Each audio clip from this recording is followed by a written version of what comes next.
Hi, this is Joe with Typewrite. I wanted to spend a little time today talking about my Remington QUIET-RITER. This particular typewriter is from, judging by the serial number, it's from late 1952 to early 1953. The Remington QUIET-RITER, here's a little better view of it, was a very popular typewriter, like in homes. I saw a commercial from, I think it was aired during Leave It to Beaver, advertising that this was from 1958. And this one's a little older, but the commercial was saying that for between like around $85 to $135, and you can set up payment plans for, around, I don't know, I think it was like $1.50 a week. You just go see your local dealer and you can set up $1.50 a week payment plan. And it sounds funny today, but I was showing some students of mine, I was showing them the commercial for it, and then I thought, I'm going to look that up. I'm going to show them what that is in today's dollars. And it was somewhere between, it was like 700 and some odd dollars to $1,100 between the $85 and the $135 typewriter, and that's in today's money. And that just seems amazing to me, that significant portion of a paycheck for a family back then would have gone towards a tool for the family, for the kids to use for school, for writing research papers, book reports, things like that, and just for letter correspondence. Anything that the family would need to use a typewriter for, but that a family at that time would be spending that kind of money to do that, and that makes sense why they did the payment plans. You can laugh at $1.50 a week payment plan right now, but back then that was probably a chunk. So I could see where over a month each week that payment added up to, I don't know what the terms were. I don't know how long the loan was. But, it just seems that, I don't think you really see that today with computers. I don't think you ever really saw that with computers. I think with computers it would have been more like a traditional, monthly payment plan type thing, very late 70s, early 80s. After that it would have been just put it on your credit card. I don't think the dealer or the store, although I'm sure now with the Apple Store you get an Apple Card or whatever. I don't know, but I just found that interesting. Anyway, so I thought I would just talk about it a little bit. So the QUIET-RITER is a let me zoom out a little bit. Is a much older looking typewriter. It's definitely the oldest in my collection. It's a it's a portable. It has a case that it fits in, but it's definitely got that sort of like industrial metal, built to last. And in all honesty, when you look at the hood, okay, it's the ribbon cover, but it opens like the hood of a car. Okay, to me, it's got kind of an automobile look to it, almost, as far as when you look, in the 50s industrial design, that's when it was made. You got your ribbon selector over here, so you can change what color you're on. It's got the typical indicators, blue, white, and red. So blue would be the black ink. White would be for stencil, for doing mimeograph, and then red for the red if you had a bichrome ribbon. I only have a black ribbon on this. It's the one that came with it when I got it, and it's a really old ribbon. I'll get into that later, but you got your forward and reverse right here for ribbon direction. It will automatically change. So when it gets to the end of the ribbon, it'll hit. There's a switch here and here. It will switch on its own. So that's not an issue. You don't have to do it on your own, but if you had a ribbon that didn't have the little rivets or whatever that are in the ribbon, you could switch it on your own when it got to the end. So the keys on it, I know I got the light behind me. It's not the best, but it's where the table's at. Green keys with white print on them. It's kind of it's a gray color for the typewriter. All the accents are green. So and I don't know if it's plastic or bakelite or whatever from back then, but and it's I don't know if you can see right there, Miracle Tab. So it's had the Miracle Tab system, and if you look at the on the back, so Remington Rand, it's not in the best shape. This one's got some surface rust. It's some of the features don't work the way they're supposed to, like the line select right here, or the line feed select, line spacing. If I leave it on 1, it's fine. If I set it for 2 or 3, and if I remember correctly, let's see, so 1 would be 2 clicks. Nope, 1 click. 2 is 2 clicks, and 3 is 3 clicks. So this is true 3 line spacing. A lot of my typewriters that say 1, 2, and 3, you get 2 clicks for 1 line. If you put it on 2, you get 1.5, which would be 1.5 spacing, and then if you put it on 3, you get 4 clicks, which would be 2 lines. So this one actually does single, double, and triple line spacing. A lot of them do 1, 1.5, and 2. The problem is that if you use it regularly, the selector will flip back up, and it'll just stop at the single line spacing. So I normally type in single line spacing, so it's not an issue. But it is a flaw with it. Let's see what else. Mentioned the surface rest. The tab set and clear. Right here, the tab set and clear, it works, but it's kind of gummy feeling. I haven't done any work to this typewriter at all. This worked. My brother got it for me from a garage sale or a yard sale, like I don't know, I want to say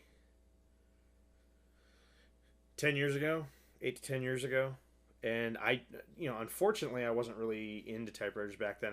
I wrote, but I for me it was like, sweet, another typewriter, and I just saw it as an old typewriter to have in my collection. And I had already had a couple at the time, but when I got this, I didn't really even know how to check it out or anything, so I didn't know what to look for. And all I did was I just typed a couple things on it and went, wow, it works.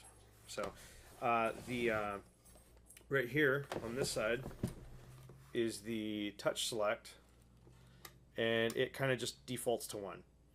If I set it on 2 or 3, it doesn't hold. So it just pops back into 1, which is fine because I prefer it like that. I don't want to say I have a gingerly touch or anything, but I tend to prefer a lighter touch on a typewriter keyboard. The heavier touch, like my Olivetti Underwood Model 21, that's a heavy typing typewriter. And even on the lowest setting for touch on that, it's still a heavy typer. I kind of like, in my Aristocrat, my Royal Aristocrat, that's a very light typer. So I kind of like to be able to just like, go to town on it and not have a problem. So the paint's a little bad on the sides. On that side, there's a couple spots in the front by the space bar. And on this side, it's very noticeable too. You can tell the paint has worn away, and that is where it latches into the case, into the bottom half of the case. So I'm sure just over time, just use and going in and out of the case and things like that, that's where a lot of that problem has come from. Let's see, as far as spacing and stuff, this is an Elite font, so it's 12 characters per inch instead of 10. You can fit a lot more in on a page that way. The Miracle tabs on it, right here, is just like anything else, just push down and move them. I usually leave that at 10, and then I leave this at, I can't see at that distance. Yeah, leave that at 90. The bell on this one's pretty quiet, and I don't know if it's because it's supposed to be quiet or because it's old and needs to be cleaned, but I suspect that if it had a stronger spring on it, the bell would be a little bit louder. Let's move this over a little bit. So if we flip the ribbon cover up, you can see on the, whoop, that didn't hold, and that was probably really loud. So let's tip that up. You can see right in there. So the basket's in pretty good shape. It's a little dirty. These right here, These are the original spools that it has on it for the ribbons, and I don't know how old of a ribbon is on this. Well, I just noticed that's a little creepy with me looking through there. Hi. But it has these little covers that go on them. So little covers that go up and down. And the ribbon itself, if I can get a better view in here, is on like a little, it's like a little tiny spool in the middle, like a clip. And the ribbon is on that. So it's not in a traditional ribbon holder like on a more modern ribbon configuration. It just has,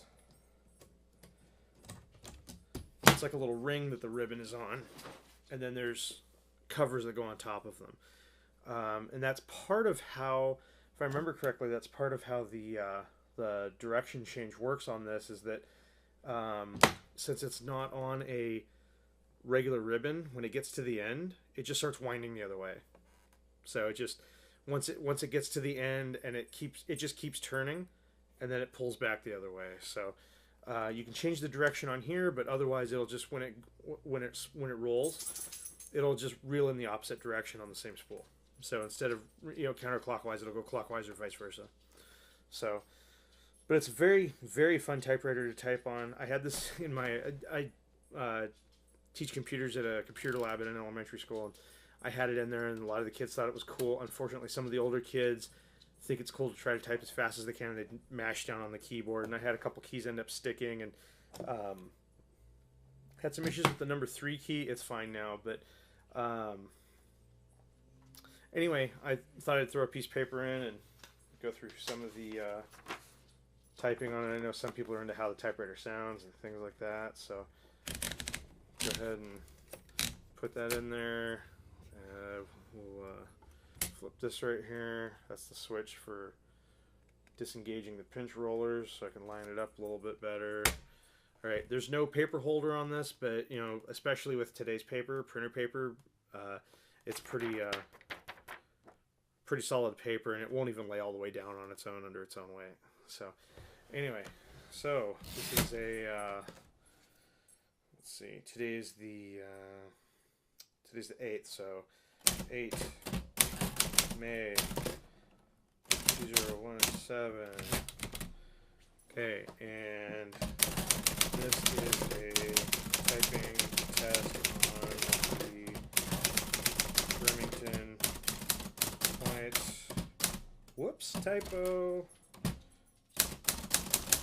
QUIET-RITER from late 1952 or early, and I don't know if you heard the bell, it's really quiet. 1953. So go ahead and pull that. And zoom on this camera is not the best, so or the focus, so we'll just see how well we can get in there with that. But it's a little faded. It could definitely use a newer ribbon, but it's a good typer. I have a short story that I've been working on with it. I was actually typing the story on multiple typewriters, so I had it on 2 or 3 different ones. This is the one I did the bulk of the writing with. I enjoyed it the most on this one, actually, even though this is the one I had used the least up until this last couple of months when I got all my typewriters out of the garage and started messing with them again. So, but it's a good solid typewriter. If anybody's looking to collect typewriters and they don't know what to get, or if anybody just wants a good solid typewriter to write on, I recommend a Remington QUIET-RITER. It is a very good typewriter. It's not as quiet maybe as people would think it would be from the name, but I'm sure in 1952, 1953, this was probably a little quieter than a lot of typewriters back then. So anyway, just a quick little video going over it and talking about it, and so all right, thanks for watching.